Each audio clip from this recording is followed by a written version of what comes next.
Buenos días.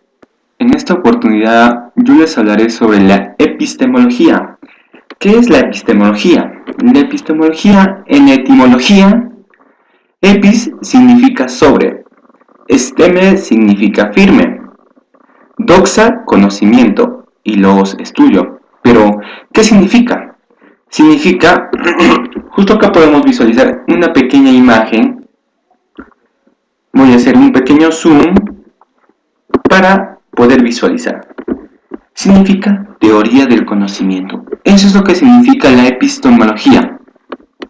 Ahora, estuvo acompañado de varias escuelas: el racionalismo, empirismo, fenomenología, hermenéutica, neuropositivismo y postpolerianismo. Bueno, en el racionalismo, ¿qué significa racionalismo?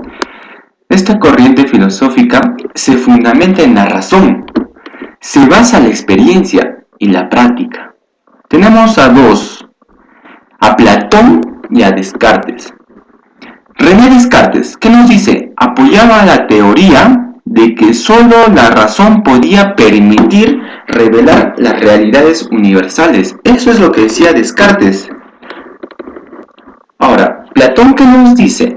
La forma más antigua la encontramos en Platón en el racionalismo, quien creía que los sentidos pueden procurarnos un verdadero saber, sino una mera opinión. Él nos habla una mera opinión, debido a que el mundo de la experiencia está en continuo cambio.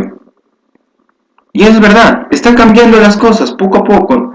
El año pasado no va a ser lo mismo que hoy, o a 10 años posteriormente. Ahora, hablaremos del empirismo. ¿Pero qué es el empirismo? Para la filosofía, el empirismo constituye una teoría relacionada al conocimiento que acentúa el valor de la experiencia. Si se dan cuenta, el empirismo nos está hablando de la experiencia y el racionalismo nos hablaba de la razón. Hay mucha contradicción, como podemos ver. Bueno, seguimos. Que acentúa el valor de la experiencia y de la percepción sensorial en el surgimiento de ideas. Tendremos a dos representantes, quienes Bacon y Locke. Bacon nos dice: Locke y Bacon fueron empiristas más importantes, fueron reconocidos de la historia y concretamente de su vertiente inglesa. Locke considera que el cerebro de un recién nacido es como una tabla rasa. ¿Y por qué nos dice que es como una tabla rasa? En el cual las vivencias dejan huellas, poco a poco. Por lo tanto dice, el empirismo considera que el ser humano carece de ideas innatas. Carecemos de ideas innatas. Eso es lo que nos dice John Locke. Ahora, pasamos a la fenomenología. ¿Qué nos trata de decir la fenomenología?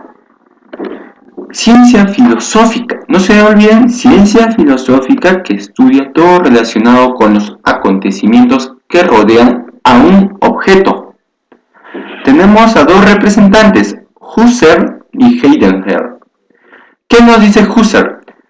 Es un filósofo alemán, fundador de la fenomenología. El de acá fue el que fundó la fenomenología. Se dio la tarea de descubrir el método fenomenológico. Él se dio la tarea. Ahora, ¿qué nos dice Heidegger? Nos dice que consiste en permitir ver lo que se muestra tal como se muestra a sí mismo y cuanto se muestra por sí mismo. Todo se relaciona en sí mismo acerca de Husserl. De Heidegger, perdón. Ahora, pasamos a la hermenéutica. ¿Qué nos dice la escuela de hermenéutica? Se define al arte basado en la interpretación. A la interpretación de textos. ¿Pero a qué textos? En especial a las obras sagradas. Eso es lo que nos dice la hermenéutica. A las obras sagradas. Hans y Gadamer piensan que no podemos nunca tener un conocimiento objetivo del significado de un texto. Eso piensan los dos ponentes. Pasamos al neopositivismo. ¿Qué nos dice la escuela neopositivista? Dice, movimiento filosófico que resalta la importancia de la comprobación científica de los conceptos filosóficos. Tenemos a dos ponentes, a Russell y a Wittgenstein. ¿Qué nos dice Russell? Nos dice, lo real no es lo que crea el pensamiento, sino lo que conocí, lo observable se puede decir. ¿Qué nos dice Wittgenstein? Su obra Tractus Logico Sophilocus representa la primera etapa de su pensamiento.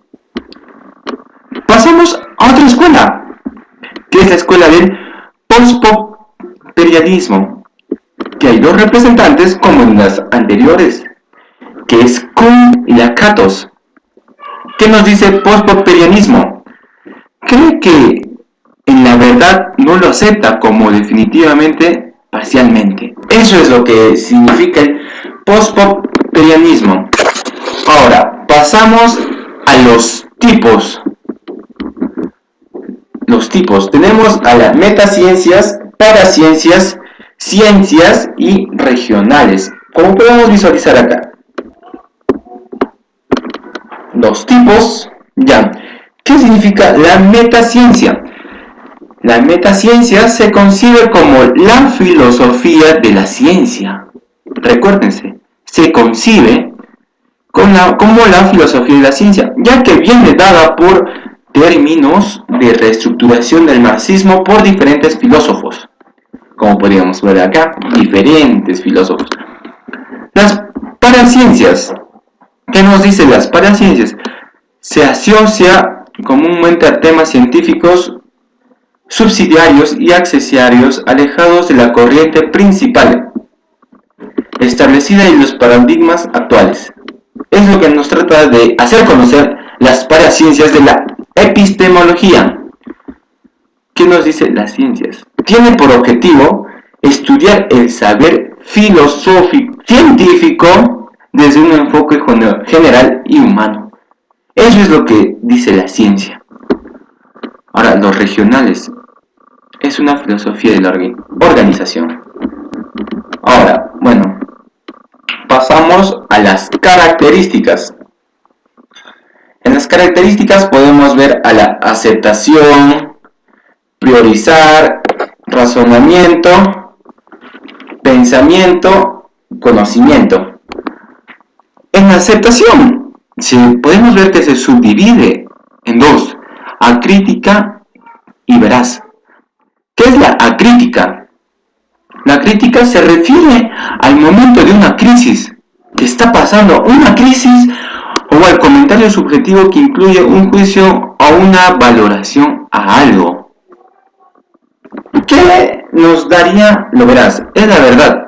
Por eso, mira, en la epistemología dice la aceptación, es que lo están aceptando, una idea que están aceptando, veraz, es algo verdadero, pero acá en la crítica nos dice que es una crisis.